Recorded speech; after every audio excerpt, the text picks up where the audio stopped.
At dahil marami nagre-request na mag-restock na daw tayo ng TRC 5 pang Sniper 155. Eto na mga bossing ko, dahil malakas kayo sa akin, nag-restock na tayo ngayon. Pasensya na kayo mga boss kung konti lang yung dumating ngayon, pero meron pa yung kasunod. Abangan nyo mga boss. I-flex na natin ang ating bagong dating na TRC Power 5 pang Sniper 155. Sobrang daming rumoroksi sa atin nito.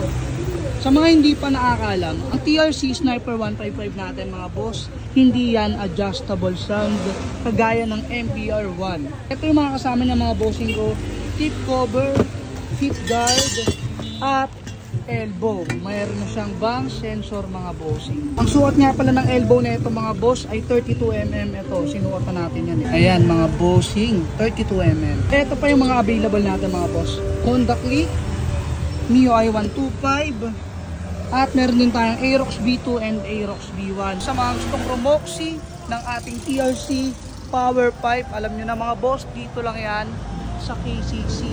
Location natin mga bossing ko, Dasma Cavite, pin nyo lang sa map, KCC Motoparts Sampaloc 4. Siyempre kung malayo kayo mga boss, gusto nyong rumoksi ng ating TRC Power 5, ilalagay natin yung link dyan sa comment section. At kung nandito naman kayo sa TikTok, matik yan mga bossing ko, meron tayo dyang yellow basket. Check out nyo na dyan mga boss dahil sobrang bilis maubos na yun.